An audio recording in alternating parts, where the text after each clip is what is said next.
Buenas tardes, señoras y señores. Bienvenidos al Ateneo Jovellanos y muchas gracias por asistir esta tarde a la tercera conferencia del ciclo Recuperación de personajes asturianos olvidados. En esta ocasión, doña Rosa Moriano nos hablará de Dolores Medio, conferencia que, como todas las del ciclo, la estamos grabando para distribuirla entre nuestros socios y en centros oficiales por medio de un lápiz de memoria. También la colgaremos en nuestro canal de YouTube. En el Ateneo hemos prestado atención a la escritora ganadora del Premio Nadal 1952 en un par de conferencias con personas que incluso la habían tratado. También presentamos la nueva edición con el texto original de Nosotros los Rivero, de Ángeles Caso, pero hay que reconocer que, desgraciadamente, Dolores Medio es una escritora censurada, olvidada o ignorada, que es peor. Y ejemplo de esto que digo es que en la famosa Wikipedia, donde todos vamos allá, en la página correspondiente a Dolores Medio aparece no su fotografía, sino la de Carmen Laforet, la ganadora del Nadal 8 años antes. Bueno, todo no es olvido, porque recientemente, me parece que hoy salía algo en la prensa, el Festival de Intervención Mural de Oviedo, Parees, ha tenido el acierto de dedicar un mural a la escritora Dolores Medio en el número 51 de la calle Tenderina Alta, realizado por la muralista Lidia Cao. Y para hablarnos de Dolores Medio nos acompaña doña Rosa Moriano, licenciada en Filología Hispánica, Literatura Española e Hispanoamericana por la Universidad de Oviedo, completando su formación en la Universidad Complutense con un curso de aptitud pedagógica. Posee un máster en Gestión Cultural, Turismo, Patrimonio y Naturaleza. Correctora para las obras completas de Clarín, ha trabajado en el Departamento de Literatura del Círculo de Bellas Artes de Madrid y, en cuanto a la enseñanza, ha sido profesora de Lengua Castellana y Literatura en el Colegio Internacional Meres, en el CPEB de Cerredo y en el IES de Candás y en el Valle de Ayer. En 2018 ha publicado, junto con el coordinador y conferenciante de este ciclo, don Luis Arias Argüelles Meres, la obra Oviedo, ciudad de novela, una guía literaria en la que reúne 21 novelas con una breve descripción de su argumento, un análisis que no es personal ni erudito, una pequeña biografía del autor y el contexto histórico en que se desarrolla. Bienvenida, doña Rosa, y muchas gracias por estar esta tarde con nosotros para hablarnos de nuestra querida y admirada Dolores Medio. Bueno, pues como decía, buenas tardes. Quisiera dar las gracias al Ateneo Jovellanos por contar conmigo para hablar sobre Dolores Medio. También a don Luis Arias Argüelles Meres, director de este ciclo de recuperación de autores asturianos relevantes olvidados, por llamarme. A mi querida amiga Mercedes Folgueira, por ayudarme en la labor de documentación, que a mí se me hizo en algún momento un poco tediosa o por falta de pericia. Y, por supuesto, a todos ustedes que han decidido pasar un tiempo con nosotros y a quienes nos puedan ver después en diferido por YouTube. El título de la conferencia es Lena Rivero, Nara García, Irene Gal, Teresa Vega, autoficción y autobiografía en la narrativa de Dolores Medio. Comenzaremos con una breve semblanza de la autora, después analizaremos aspectos concretos de la estrecha relación entre vida y obra en Dolores Medio. Repasaremos muy brevemente otros temas que, por la manera en la que se repiten o aparecen de manera recurrente en la obra de ficción, también en las memorias y en las conferencias de Dolores Medio, parecen preocupar o interesar especialmente a la autora, y por último unas pinceladas sobre bibliografía.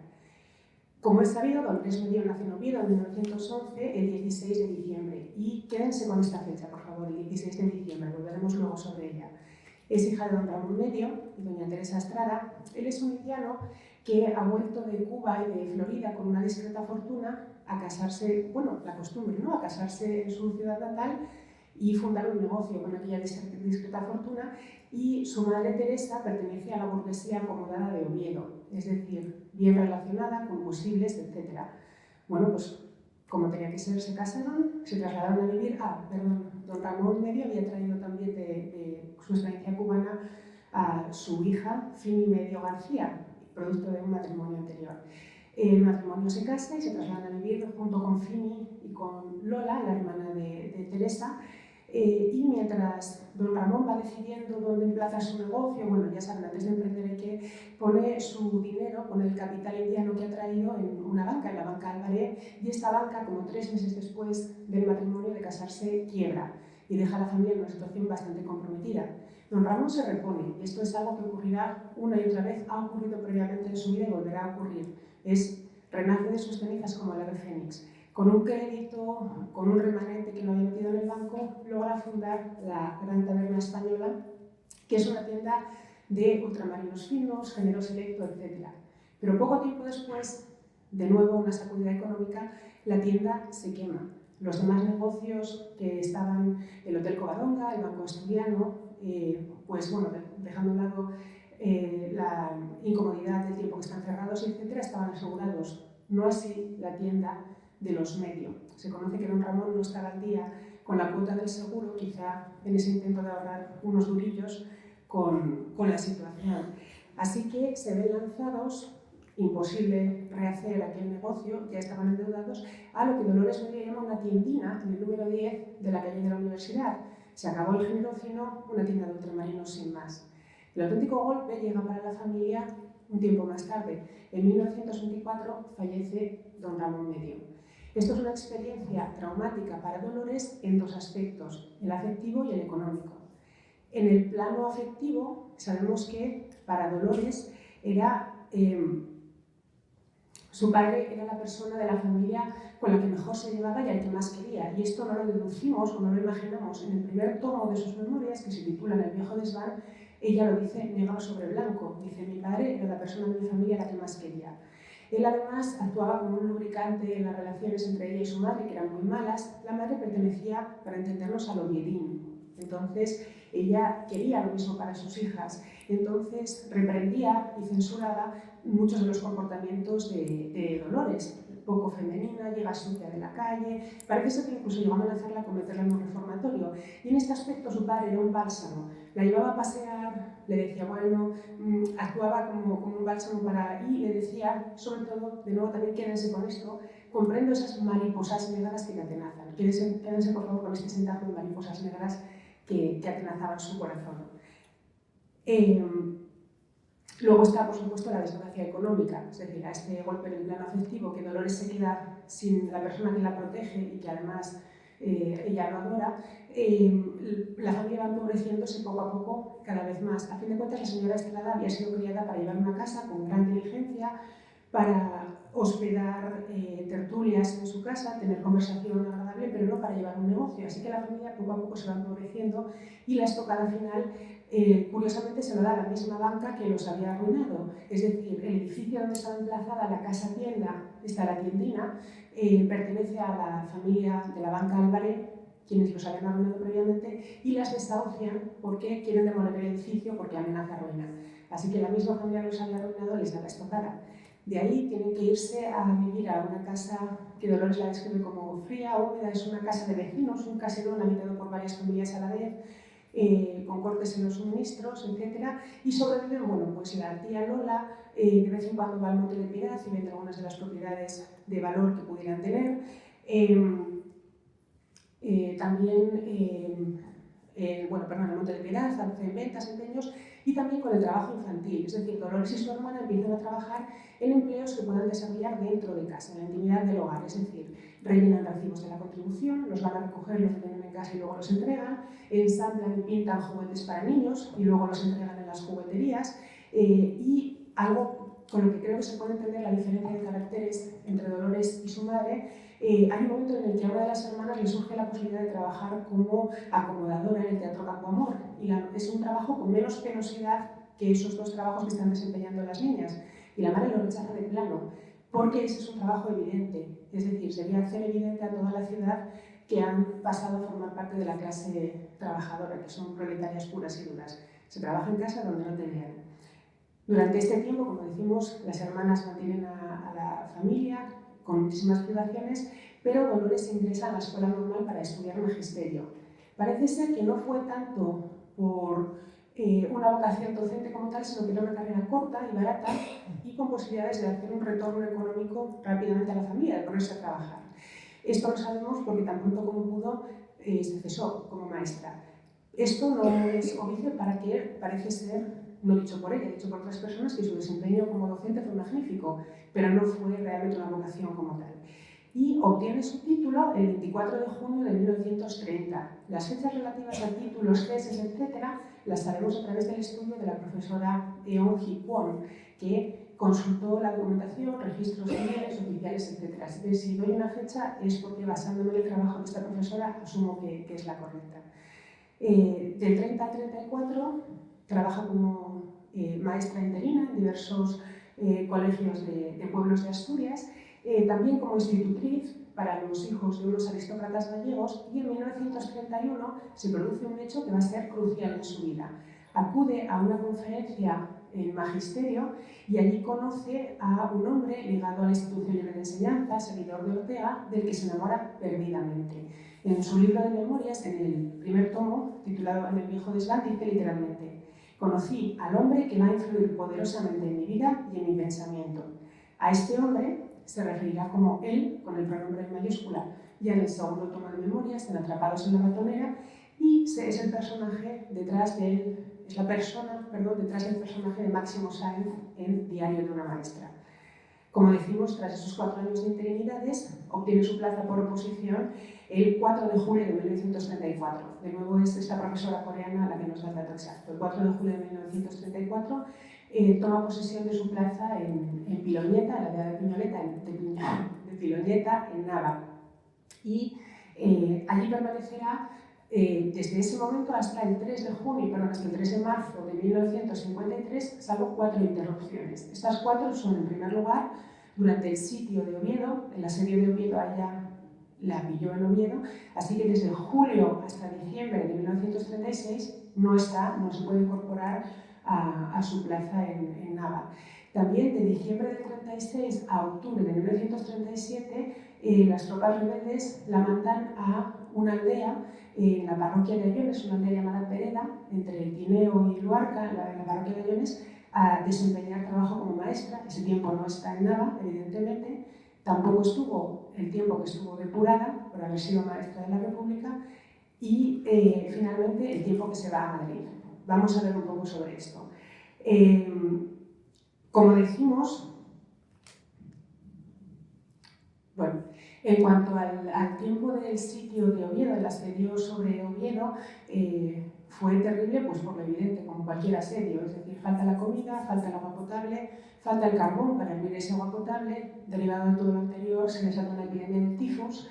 Todo esto se ha formado con los bombardeos, las balaceras y las detenciones arbitrarias. Dolores fue víctima de una de ellas, el 5 de agosto del 36. De hecho, nunca llegó a saber por qué la habían detenido y no investigó tampoco por una razón, y es que parece ser que pasó la noche en el calabozo y en un momento que se vio allí sola notó que necesitaba realmente orinar del cuarto de baño, bueno, el cuarto de baño donde fuera, pues donde se iba al cuarto de baño en un calabozo, y entonces asomó un poco por ahí en la cabecilla para ver a quién podía preguntar, no vio a nadie, se iba caminando por las dependencias, tiqui-tiqui, no vio a nadie, y tal cual tiqui-tiqui salió y se fue a su casa. Entonces nunca llegó a investigar la razón por si saltaba la liebre, así que ni ella ni nosotros sabemos por qué la detuvieron aquel día. De todas maneras, pese a todo esto, insisto, ya duro de por sí, propio de cualquier asedio, Dolores vive una experiencia muy dolorosa, y es la muerte de su madre el 23 de octubre del 36. Dolorosa por muchas razones, porque su madre, entre otras cosas, murió de consumpción, murió de hambre, fue dejando sus raciones para sus 2 hijas.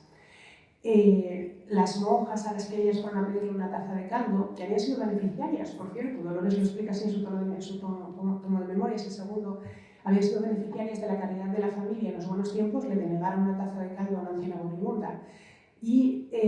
Pero sobre todo para Dolores resulta muy difícil de encajar un choque de emociones, y es que, dada la mala relación que habían tenido siempre, y dado el hecho de que su madre se oponía frontalmente a su relación con este hombre, con este profesor de la institución libre de enseñanza, porque le metía malas ideas en la cabeza, porque era mayor, porque esa relación nunca fue destinada al matrimonio, ¿no? Era una relación libre, concebida como tal desde el principio. decimos que Dolores en aquel momento estaba muy interesada en seguir adelante con su relación, así que explica en su tono de memorias que sintió algo parecido a liberación, es decir, no alegría, pero sí liberación, y que ante el cadáver de su madre consumido por la circunstancia que había ocurrido, podía sentir una piedad infinita ante aquel cadáver semitransparente, pero no pena. Y esto le produjo, me parece que es muy valiente, por cierto, escribir esto negro sobre blanco sabiendo la dureza con la que vas a ser juzgada por la mayoría de la gente que te lea.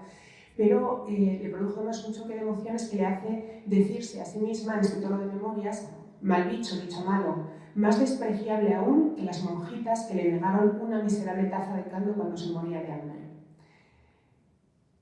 Entre diciembre del 36 y octubre del 37, como decimos, es enviada a esta braña de Pereda en Ayones, en la parroquia de Ayones, y durante ese tiempo localiza, sabe que a él, al profesor del que está enamorada, ha sido detenido y que está encarcelado en alguna cárcel del occidente asturiano.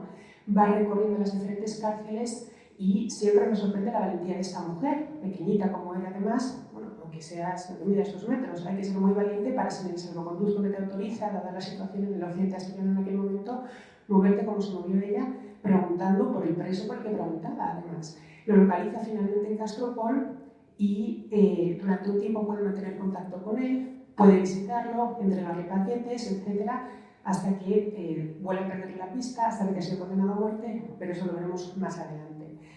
También estuvo apartada, decimos, de Nava durante su depuración. Su depuración se basa en un pliego de cargos hecho contra ella, firmado en enero de 1938. Los cargos, entre otros, son haber orientado la enseñanza en sentido izquierdista, simpatizar con los marxistas y haber hecho propaganda a favor de la Asociación de Trabajadores de la Enseñanza de Asturias, cuyo acrónimo es ATEA, se unen las primeras letras de todas ellas, y que estaba vinculado efectivamente al PSOE. Todos esos cargos se basaban en realidad a hechos que ella había llevado a cabo durante la República, es decir, no había nada subversivo ni ilegal en el momento que los llevó a cabo. Se aclara su depuración, es restituida en su cargo y en algún momento, así que vuelve a Nava, se ve consumida en Piloñeta como maestra, y en algún momento anterior a 1945 el profesor del que está enamorada sale de la cárcel y ella se figura, ella le ha enviado paquetes, pasando privaciones, le ha guardado la ausencia, tan ridículo como es esa expresión, pero es lo que ha hecho, ha rechazado otras relaciones, le ha estado esperando en definitiva, y él sale de la cárcel para decirle que lo siente mucho, pero que se va a casar con otra mujer, ha conocido en la cárcel a un hombre cuya hermana es una mujer de posibles, y etcétera, y él quiere restituirse a sí mismo como persona, en primer lugar. Muchos años de cárcel en aquel momento no son ninguna broma, y como personaje público también. Así que eso es un desengaño amoroso del que tardará en recuperarse. De hecho, en su tomo de memorias, en el prólogo, nos dice algo sobre su vida sentimental que a mí me hace como un poquito de gracia, no debería, pero me la hace, y es lo siguiente. Habla, bueno, de diferentes... Dice: mi vida sentimental, aunque bastante intensa, confieso que no fue muy afortunada. Sin ofenderme, me atrevería a calificarla de desastrosa, si sus experiencias no hubieran constituido para mi trabajo de novelista un material precioso. Es curioso, sale aquí la personalidad del padre, el ave fénix, que de una situación que describe como desastrosa dice: bueno, pero por lo menos me dieron material para las novelas. Bueno,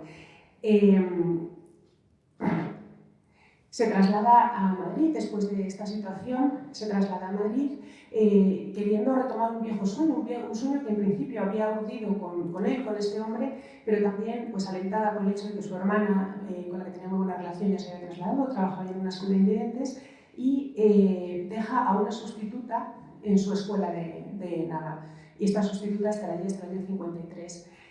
Empieza a intentar vivir de la escritura y, de hecho, bueno, al principio va la cosa, en 1945 gana el premio Concha Espina de novela, y a partir de ahí, bueno, pues trabaja con el seudónimo de Amaranta en el consultorio sentimental de la propia revista Domingo, da clases particulares, trabaja en una escuela infantil, en una guardería, perdón, se llamaban guarderías en aquel momento, se va manteniendo como va pudiendo, a la vez inicia los estudios universitarios que había querido iniciar antes del estallido de la guerra, y no deja de escribir, sigue escribiendo, como la testigo al hecho de que en 1948 publicó una colección de cuentos, esta es una reedición, evidentemente, pero es El milagro de la noche de Reyes, que hasta donde yo sé es su única colección de cuentos dedicada a un público infantil, son cuentos para niños. Va viviendo un poco como puede y en 1952 gana el premio Nadal con Nosotros los Rivero. Ya saben, el tándem Dolores Medio, Nosotros los Rivero. Esta novela la catapulta al éxito y sobre ella, como novela, volveremos más adelante. En cuanto al impacto que tuvo en su vida, podemos decir que, dado que se convirtió en la novela más vendida, por diferencia, además con diferencia, de cuantas habían ganado el premio Nadal desde su institución en 1944, Dolores Medio sintió la confianza para renunciar a su plaza en Piloñeta, a su plaza como maestra. Y este hecho administrativo, la renuncia como tal, está en un registro, está registrada el 4 de marzo de 1953. Como datos, por ejemplo, la profesora Ana Caballé, en una conferencia dictada en la Biblioteca Nacional, en el ciclo Clásicas a la Carta, dice que una librería de Oviedo vendió en una única semana, la primera semana, 3.000 ejemplares y más de 25.000 a lo largo de los primeros 3 meses. Son cifras que hoy día son absolutamente impensables, nos da vuelta. Es decir, fue un éxito editorial.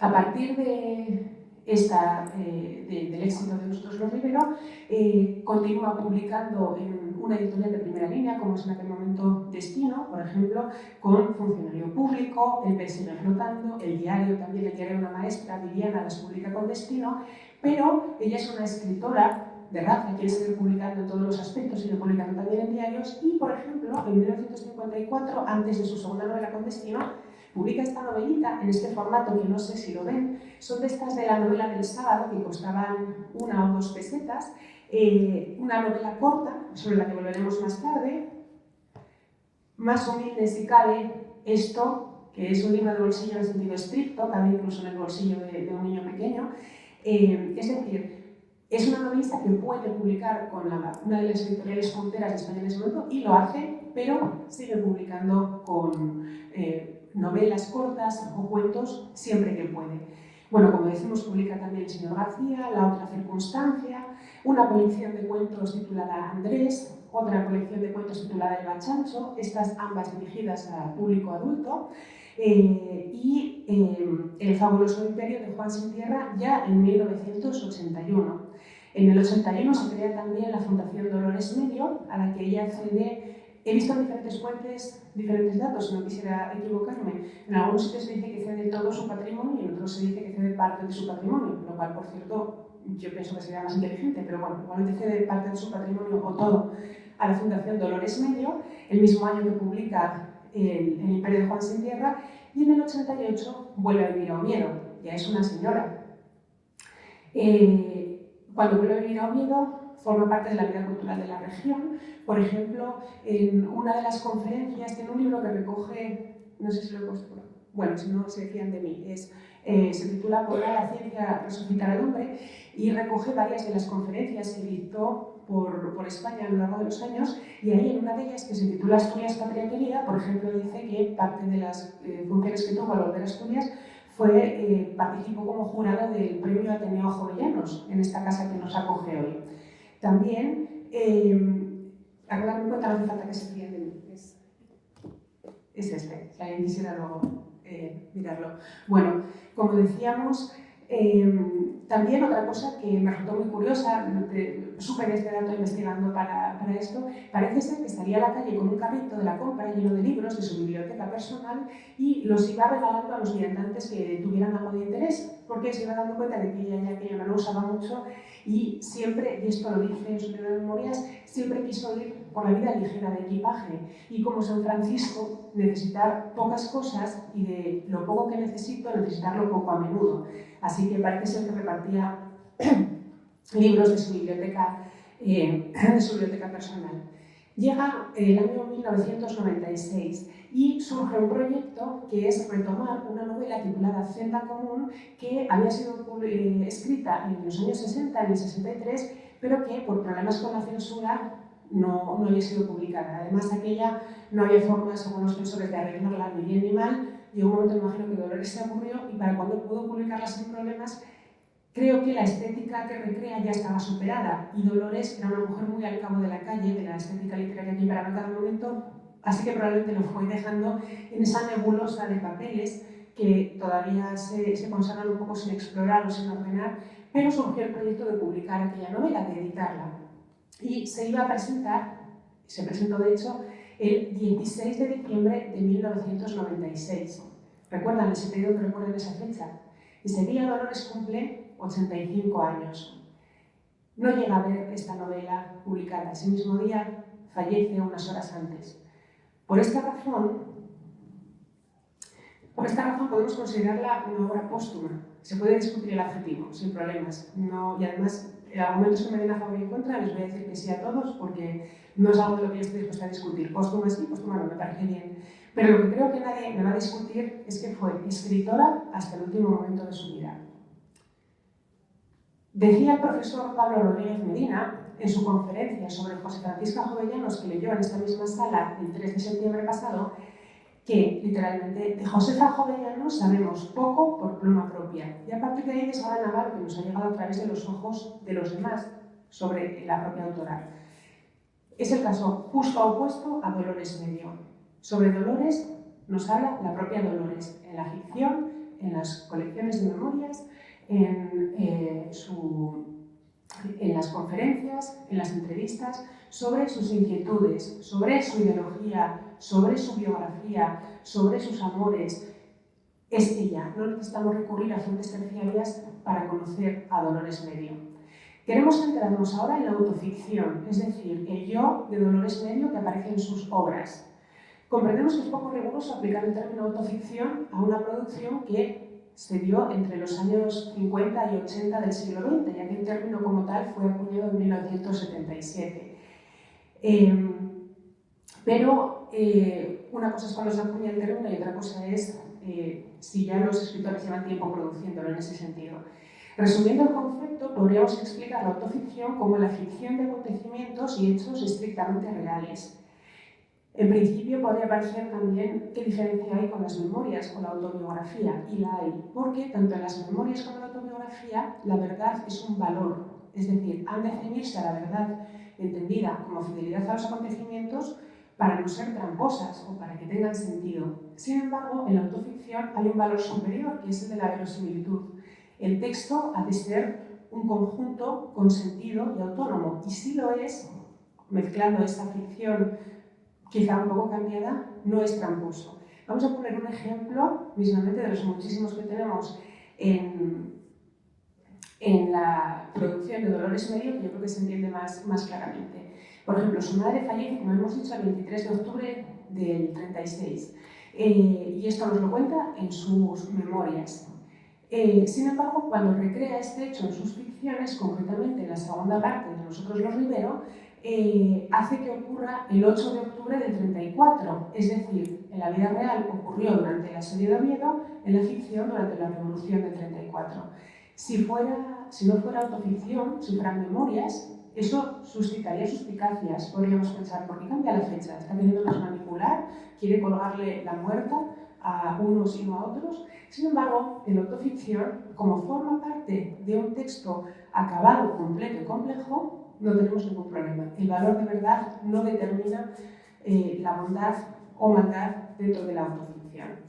Bueno, por otra parte, y esto lo dejo solamente apuntado porque apenas lo he estudiado, pero me pareció interesante cuando lo leí, la autora May Zamora dice que la autoficción es utilizada de forma diferente por los hombres y las mujeres, que los autores varones mayoritariamente más que reflejan, por ejemplo, cuestiones de carácter estético o su visión poética, etc., mientras que las mujeres la utilizan mayormente para confrontar tabús, es decir, para poner a la palestra experiencias propias que forman parte de lo que consideramos tabú en la sociedad. Y por eso muchas veces en la autoficción se habla de relaciones anómalas, abortos, es decir, para confrontar tabús. Bien. Se atribuye a Kierkegaard el aforismo «La vida se mira hacia adelante, pero solo se comprende desde atrás». Quizá por esto nuestra autora usó en sus ficciones multitud de elementos de su propia vida, en un afán de comprenderlos. Quiero comentar con ustedes algunos ejemplos concretos de autoficción en la producción de Dolores Medio.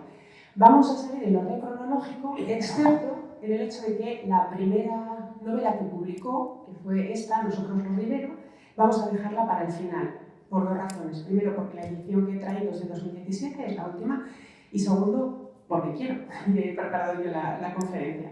Bueno, empezamos primero con Mañana. Mañana tenemos el personaje de Genara García, y Genara vive dos acontecimientos muy parecidos a la vida de Dolores Medio. Primero, Genara se monta en un tren para ir a servir como institutriz a casa de unos aristócratas gallegos, y sabemos que esto ocurrió en la vida de Dolores Medio. Fue institutriz de los hijos de los marqueses de Liña.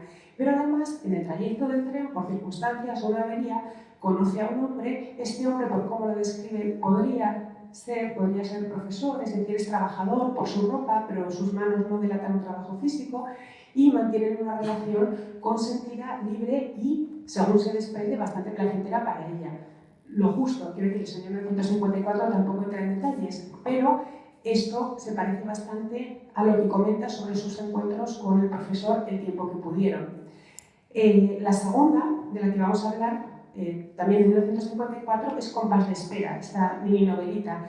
Trata el tema de un accidente de mina. 4 mineros quedan sepultados en una mina, y a través de los personajes de los familiares va construyendo un relato de cómo acabaron cada uno de ellos entrando a trabajar a la mina. Sabemos que este tema preocupó a Dolores a lo largo de toda su vida.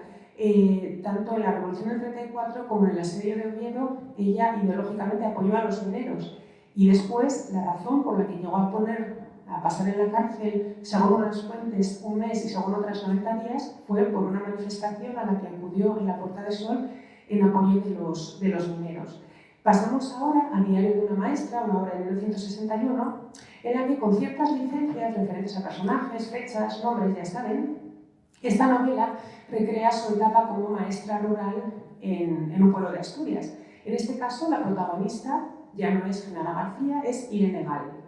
Irene Gal conoce en mayo de 1935 a Máximo Sáenz, un institucionista ligado a Ortega, del que se enamora perdidamente y con el que mantiene una relación libre. Esta profesora, esta maestra, toma posesión de su plaza y permanece allí hasta 1950, salvo el periodo en el que es depurada también. Bueno, hay bailes en las fechas. Ella misma nos ha dicho que realmente en sus memorias que a este profesor lo conoció en el 31. Sabemos que no permaneció en su puesto hasta el 50, porque en 1945 ya está viviendo en Madrid, pero exceptuando este tipo de bailes y algunas ficciones que habrá incluido, en lo esencial el relato se parece tanto a su vida que hay varios párrafos que son idénticos, y cuando digo idénticos me refiero a casi idénticos. Les voy a leer unos cuantos como ejemplo. En su tomo de memorias, el segundo, hay Atrapados en la ratonera, que es el que recrea esta época, y en Diario de una maestra. Nos ponemos en situación, hay un momento en el que, bueno, como decía, Dolores sabe que el hombre del que está enamorada está en la prisión de Castropol y quiere ir a visitarlo. De repente se encuentra allí, es octubre del 36, y se encuentra un hombre derrotado. El hecho de estar en la cárcel, no sabe además, no se les está dando información a los presos como entes, si los van a mandar a un campo de concentración en Galicia, si van a ejecutar la orden de la pena de muerte que pende sobre ellos. Es decir, un hombre obviamente destrozado. Y ella, que lo ama con locura, se plantea qué puede decir que lo pueda animar un poco. Así que recuerda una conversación que ha tenido con otros maestros en el que alguien ha dicho que parece ser que se rumorea, insisto, es diciembre del 36, que se rumorea que podría haber un pacto entre las fuerzas rebeldes y el gobierno. Y esta es la respuesta que le da su novio, el profesor, en la vida real y que obtengo de sus memorias, de Atrapados en la ratonera. No, pequeña, no habrá pactos ni componendas. Nuestra guerra es una guerra a muerte. Cuando se llega al extremo al que hemos llegado los españoles, no puede haber más que vencedores y vencidos. Mientras las fuerzas estén igualadas, mientras un bando se sienta con fuerzas para poder aplastar al otro, no habrá arreglo alguno. Y si un ejército lleva las de ganar, tampoco va a regalarle al otro su victoria. Esto, insisto, es la persona real en Atrapados en la ratonera, en sus memorias. Vamos ahora a este mismo instante en Diario de una maestra. No, tortuga, no sueñes, no habrá cauce. Cuando se llega a los extremos a que hemos llegado en España, no puede haber más que vencedores y vencidos. Mientras las fuerzas estén igualadas, como al parecer lo están, mientras uno espere aplastar al otro, no habrá componenda. Y si uno de los bandos lleva las de ganar, tampoco va a regalar al otro su triunfo. ¿Comprendes? No sueñes, tortuguita, no habrá arreglo. Esto es de la página 94 de la edición de Destino del diario de una maestra. Ella se ve en Castropol y hay un sargento de la Falange que se da cuenta de la razón por la que está allí, está visitando a un preso político y la obliga a montar en un convoy que se dirige a Oviedo, quiere alejarla de allí. Y vamos a leer de nuevo dos parrafitos breves del diario y de Atrapados. El personaje de Irene Gal, del diario de una maestra. Ni recomendaciones ni despedidas, todo previsto, todo preparado. El teniente Vallés desaparece para ocupar su puesto en alguna parte. Idéntica situación en su libro de memorias. Ni recomendaciones ni despedidas, todo preparado, todo previsto. Mis compañeros de viaje debían de saber ya que su misión era la de encerrarme de nuevo en la ratonera. Esta es de su libro de memorias que la enuncia en primera persona. Cuando arranca el convoy en el que le han metido a esta pobre a la fuerza, Irene sabe que el camión transporta latas de carne. Es el primer suministro que envía Argentina a la España de Franco. Lo sabe porque los hombres de la cabina lo van comentando. El más alto de todos, el capitán, le regala 2 latas. Diario de una maestra. Esto. Y ahora, el que voy a leer a continuación, misma situación en su tomo de memorias. Por lo que hablaban mis compañeros, me enteré de que los camiones transportaban latas de carne recién desembarcadas de La Coruña. Era el primer suministro que la Argentina enviaba a la España de Franco. Hay más, pero sí que se me ha ocurrido seguir y... Bueno, iba a enseñarles, luego si os lo enseño, la cantidad de... Los tengo marcados con papelitos estos de colores. Cuando digo que hay muchos, es que hay muchos, es decir, más de 10 párrafos en los que el cotejo nos ofrece una identidad de este tipo. ¿Es diario de una maestra en autobiografía? Pues no, rotundamente no. Cambia fechas y nombres que en una autobiografía se consideraría tramposo, ¿vale? Pero es una autoficción hasta ese punto de identidad. Pasamos a Viviana, de 1963. Viviana, el personaje de Viviana, es quizá el personaje femenino de Dolores Medio más diferente o más opuesta a la propia Dolores. Es una ama de casa, casada, con 5 hijos, insegura, abnegada, sentimental, aniñada, todo lo opuesto a Dolores. Pero ahí aparece un personaje que se llama Eladia Sánchez, que es una mujer que vive realquilada en una habitación y que le propone a Viviana que vaya un día a una manifestación en la Puerta del Sol en apoyo de las mujeres de los mineros. Y Viviana accede, le parece muy moderno aquello y accede. De hecho, ella no entiende exactamente qué es una manifestación porque se pone su mejor vestido y sus zapatos de arte porque entiende que van a ver al ministro. Claro, cuando se ve allí prestando declaración ante el policía, todo la sorprende mucho. Pero esto finalmente lo pisa a la cárcel, le impone una sanción de 5.000 pesetas, su marido la paga y ella sigue con su vida. Pero, ¿qué hay aquí? Por un lado está Eladia Sánchez, se nos parece un poco a Dolores, pero es que además esto recrea un episodio real de la vida de Dolores Medio, que es la novela de la que vamos a hablar a continuación, Celda Común. En 1962, el día de San Isidro, Dolores acude junto con otras mujeres a una manifestación en la Puerta del Sol en apoyo a las mujeres de los mineros asturianos. Es detenida en ese momento y le dicen que ya le enviarán a casa la documentación relativa al hecho.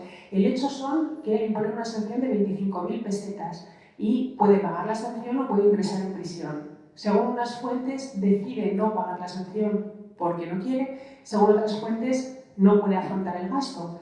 Para que nos hagamos una idea, 10 años antes ella había ganado 50.000 pesetas con el premio Nadal y era un capital. Un día lo calculé para hacer una idea de cuánto podía ser en el año 53, 50.000 pesetas, tomé el dato de cuánto pagaba ella por su habitación al mes y me daba que podía pasar más de 12 años, o sea, podía pagar más de 12 años su alquiler con la cuantía de aquello. Es un cálculo cutre, pero a mí me sirvió. Lo que quiero decir es que 10 años más tarde 25.000 pesetas siguen siendo un capital. Aunque hayan pasado 10 años, efectivamente hubo mucha inflación en aquel momento, pero sigue siendo un capital. Porque no pudo o porque no quiso, lo cierto es que Dolores ingresa en prisión. Va a una celda común que las presas llaman Corea. Y aquí ya empieza la novela. La novela empieza el momento, el día justo en que a ella la vienen a buscar para llevarla a esta celda.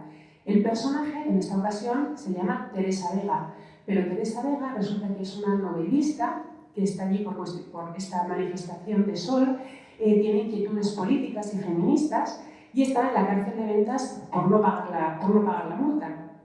Va a esta celda común que las reclusas llaman Corea y se encuentra de repente rodeada de rateras, asesinas, infanticidas, prostitutas, y alguna que otra presa política también que ingresó por la misma situación que ella. El ambiente es hostil y antihigiénico, ella sobrevive como puede, da clases, intenta enseñar y escribir a algunas reclusas, pero lo más interesante de la obra es que a través de una galería de personajes bastante compleja, pone sobre la palestra cuestiones que en aquel momento pienso que eran modernas, porque es que lo son lamentablemente a día de hoy. Es decir, las mujeres en situación de prostitución, ¿por qué razón entran a ese mundo? Cuando en principio no es una vocación. No. Las niñas quieren ser bomberas, médicas, maestras, ninguna quiere ser puta. ¿Vale? Así que, ¿por qué una mujer acaba en esa situación? ¿Por qué una vez que está dentro le cuesta tanto salir? También una de las prostitutas, una de las mujeres en situación de prostitución dentro de la cárcel, comenta, y ante la risa de las demás que dicen es que siempre es así, que le parecía muy injusto a la que pillaron la policía en la tapia detrás del cementerio con su cliente, apartaron al cliente, lo dejaron ir y que es a ella la que metieron para la trena. Y las otras dicen, ¿cómo se nota que eres joven? Esto pasa siempre así. Así que también se reflexiona sobre ese hecho, es decir, el castigo de cárcel que había en aquel momento solo sobre las mujeres cuando se daba una situación de prostitución, no sobre el varón, y el castigo social, que ese tema que sigue un poco vigente a día de hoy, sobre la figura de la prostituta y no así sobre la figura de quien usa sus servicios. Cuestiones políticas apenas se tratan, así que creo que ese encono de la censura que puso la X al principio de la novela y otra al final se refiere más bien a este tipo de cuestiones de carácter social o un enfoque que hoy día quizá llamaríamos de género. Voy a ir abreviando un poco porque hay unas cosillas que sí les quiero comentar. Bueno, después vienen colecciones de cuentos, Andrés y el Bachancho, donde de nuevo siempre aparecen pinceladas de su vida. El Bachancho es el nombre del bosque que ella tenía que atravesar para bajar desde la braña de Ayones hasta la carretera para coger el periódico o recoger su correo. Y es un relato y da título y da título también a un cuento. Dentro de Andrés, por ejemplo, se cuenta la historia de Maceo y la rama de la palmera. Y esa historia resulta que aparece idéntica en el primer volumen de Memorias. Es una historia que teóricamente un personaje le cuenta a otro, un hermano o su hermana, pero resulta que aparece idéntica en su primer volumen de Memorias, en el viejo desván. Es una historia que su padre le contaba de sus tiempos en Cuba. Y así podríamos seguir ad eternum, pero vamos a centrarnos ahora, paso directamente a nosotros lo primero. Bueno, como saben, en noviembre de 2017 se publicó el texto íntegro de la novela y he traído esa edición, ¿vale? Había sufrido recortes de censura, esto era bastante conocido, lo han hecho bastante conocido ya en el ámbito académico, pero nunca nadie se había determinado a publicar el texto íntegro como tal. Entonces, bueno, publicaron esta edición, que además del valor principal, que es el texto íntegro, tiene al final reproducción en facsímil de los expedientes de la obra, bueno, y además está magníficamente ilustrada por Rebeca Menéndez. Bueno, para mí, además, tuvo el placer de devolver a Dolores a la librería de novedades, porque desde que yo tenía uso de razón siempre he comprado libros de Dolores Medio, he comprado unos cuantos en librería de ocasión, librería de viejo, últimamente en Iberlibro, también a través de internet. Es decir, y esto puso a Dolores de nuevo en las librerías de la sección de novedades, y a mí personalmente me resultó placentero. Repasamos el argumento brevísimamente. La escritora Magdalena Olena Rivero llega a Oviedo a la Estación del Norte en la primavera de 1950. Este es el capítulo 1. Del capítulo 2 al 29 aparece la evocación de la infancia de esta escritora que llega con 30 y muchos en 1950. Y a partir de ahí empieza la evocación de la infancia, adolescencia y primera juventud de Elena, en orden cronológico lineal. La evocación arranca en la primavera de 1924, Elena tiene 9 años, su padre, Germán el Aguilucho, acaba de fallecer, dejando a la familia el cargo de la Uva de Oro, la tienda de vinos y ultramarinos que la familia regentaba en la calle San Francisco, justo frente a la universidad. La vivienda de la familia son los pisos superiores. El Aguilucho era un hombre aventurero que había emigrado a América y había vuelto a Oviedo para casarse. A su vuelta traía una niña pequeña llamada Heidi, fruto de su matrimonio con una mujer cubana. Se casó con una muchacha de Oviedo, con la que tuvo 3 hijos, Germán, María y Magdalena. Afrontan el primer desastre económico, que es la quiebra de la banca Bonet, en la que había depositado todo su capital de indiano, y la quema de la primera Uva de Oro, que estaba sin asegurar. Su mentalidad emprendedora y aventurera, que lo sacó siempre adelante, hace que más o menos la familia sobreviva. El siguiente golpe es la muerte del abuelucho, del padre de la familia Rivero, en la ficción, y después, como saben, el desahucio de la casa tienda en la calle San Francisco.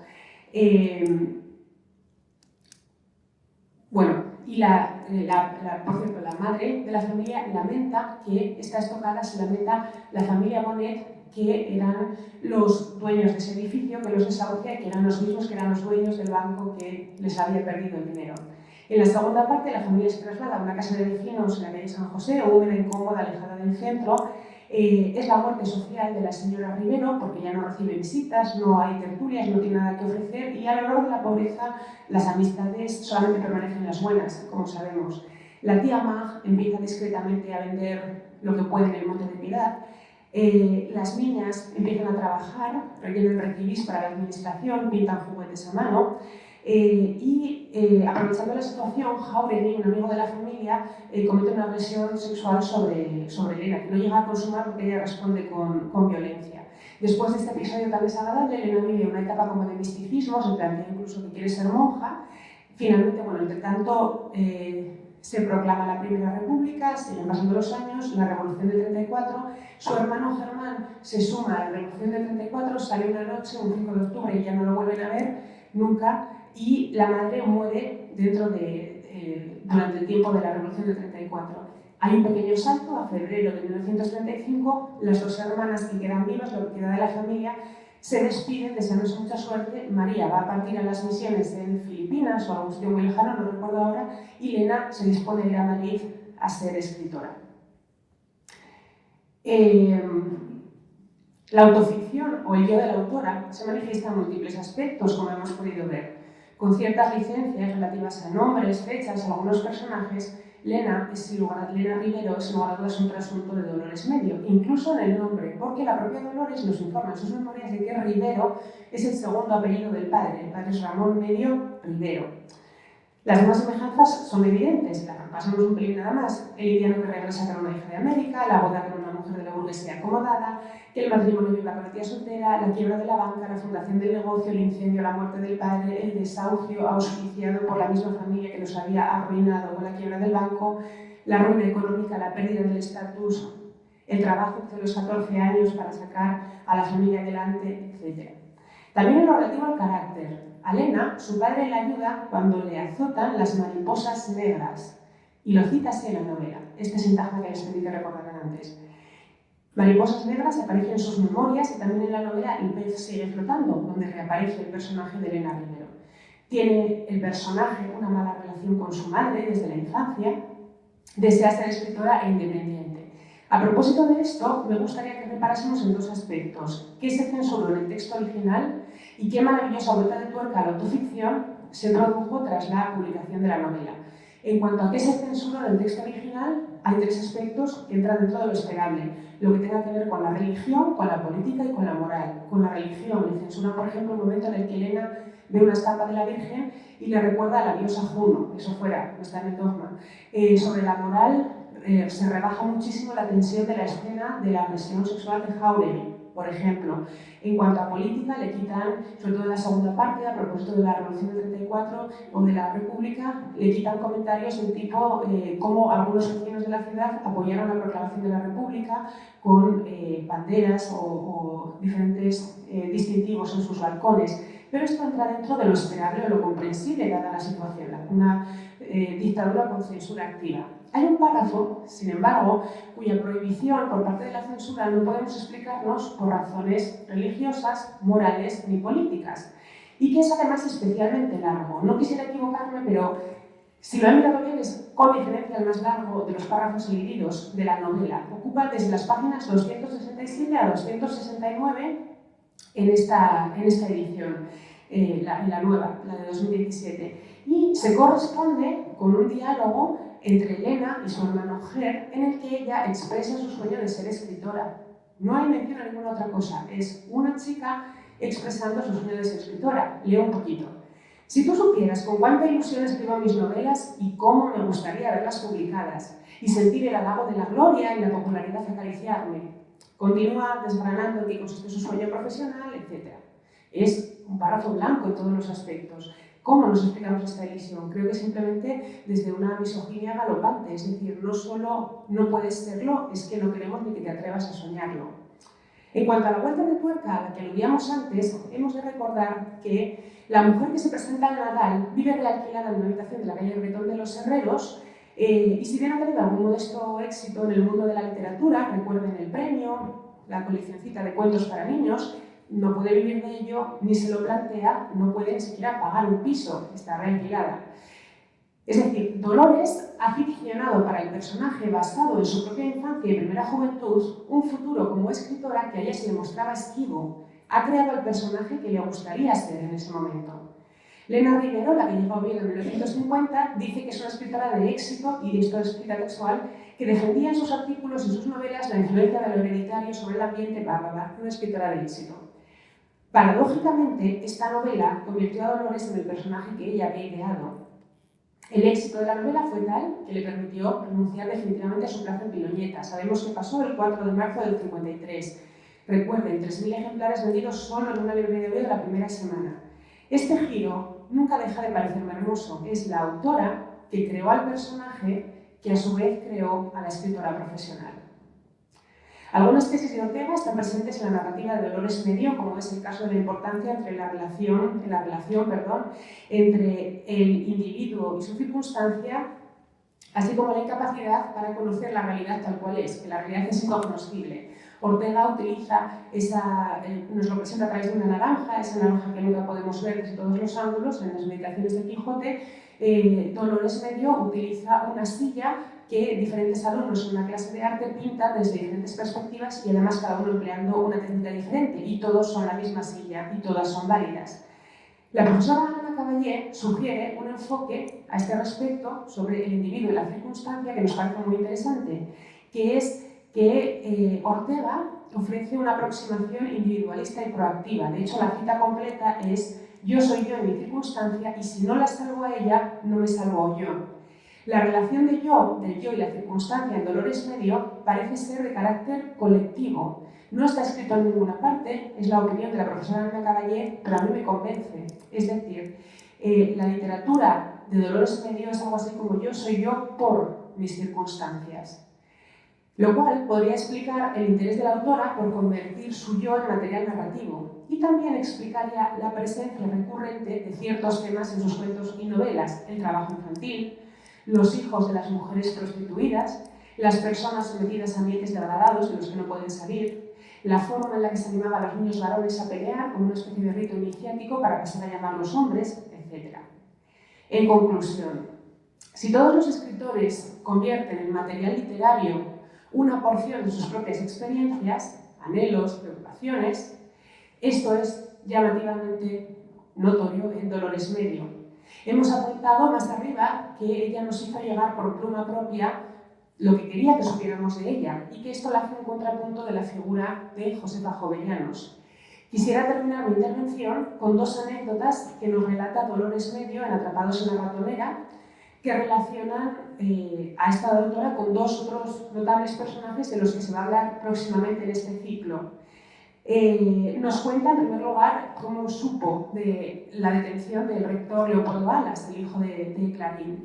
Hay un momento en el que ella y su hermana necesitan ir a pedir consejo y piensan que qué mejor, es el año 36, finales del 36, quién mejor que Maruja Builla. Maruja Builla había sido su maestra durante muchos años, tenía muy buena relación y era la esposa del rector. Así que se dirigen a casa de Maruja Builla. En el portal ya está la hermana de Maruja, las abraza llorando y les dice: han detenido a Leopoldo, salid de esta casa que estamos marcados, no os acerquéis por aquí. Así que ellas ya nunca llegan a ver a Maruja ni a Leopoldo. Sobre Leopoldo Alas hijo, el rector de la universidad, está incluido en el ciclo hasta donde yo sé.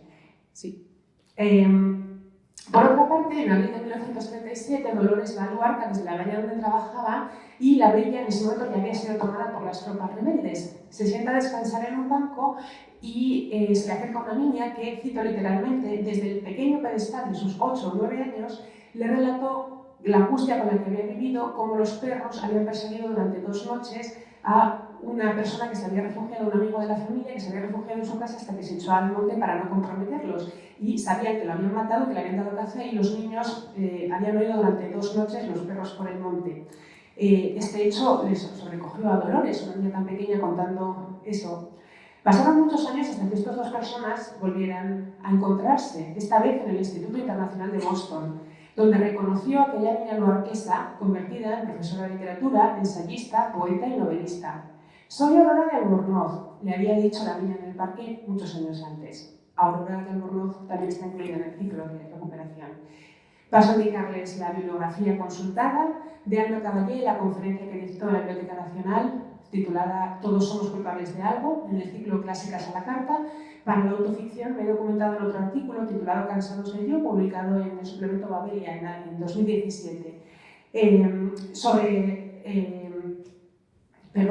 los datos concretos de consultar un registro. He consultado el artículo de la profesora Eun-Hee Kwon titulado La proyección cuentística de Dolores Medio, de 1995, y para los temas relativos a censura, el trabajo de la profesora Lucía Montejo Gurruchaga, Dolores Medio en la novela española del medio siglo, el discurso de su narrativa social, en la revista de la UNED del año 2000. También, por supuesto, las propias obras de la autora. Decía, al presentar este ciclo, decía el coordinador don Luis Arias Argüelles Meres, que algunos de estos autores tienen más estudiosos que lectores y que podría ser interesante en este aspecto atraer más lectores a estos autores y menos estudiosos. Espero que alguien se anime o a partir de aquí piense, pues quizá esto parece interesante porque de verdad es una autora entretenida, magnífica, nos permite conocerla a ella, a su mundo y un poco también a nosotros mismos. Ahora, si tenemos tiempo y ustedes tienen ganas y quieren iniciar un coloquio, y si no, sea como sea, muchísimas gracias de verdad por su tiempo.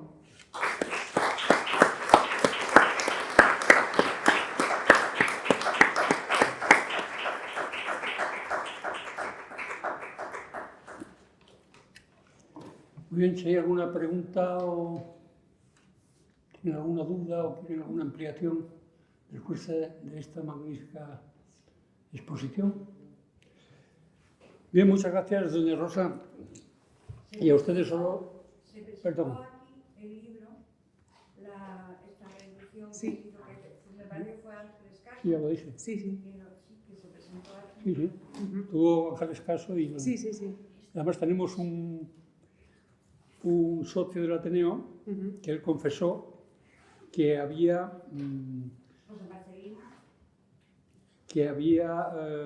dado la extremaunción. Él no es cura, Sí.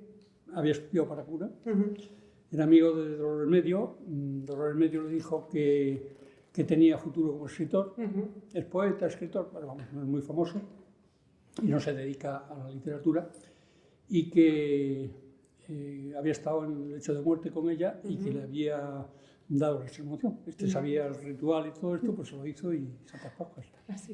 José Marcelino, que es socio del Ateneo y viene por aquí. Ya te digo que hemos dado 2 conferencias sobre ella, más la presentación de Ángeles Caso de este libro. Ya eso sí que lo supe, lo leí en El Comercio. Recuerdo además una cita que me llamó la atención, que decía algo así como, me llamó la atención por el lenguaje que empleó Caso, que Ángeles Caso, que algo como, me di cuenta de a esta tía le metieron tijera. Recuerdo haber leído eso en El Comercio sobre la presentación aquí. Sí, lo leí en prensa, no pude acudir, pero lo vi en prensa. Sí. Este José Marcelino hizo un viaje desde Gijón hasta Villaviciosa en una lancha de un hermano y con ella, y que lo habían pasado muy bien. En fin, ella ya estaba bastante malita, pero que vamos, era un admirador tremendo de ella y nos dio testimonio de eso, de la vida de los últimos años de su vida. Bien, y a ustedes solo indicarles que mañana martes, en este mismo edificio, en la segunda planta, el psicoesteta y peluquero masculino don Ramiro Fernández nos hablará de Gijón, una ciudad que siempre sabe reinventarse. Están ustedes invitados. Nada más, muchas gracias. Les deseo tener un feliz resto del día.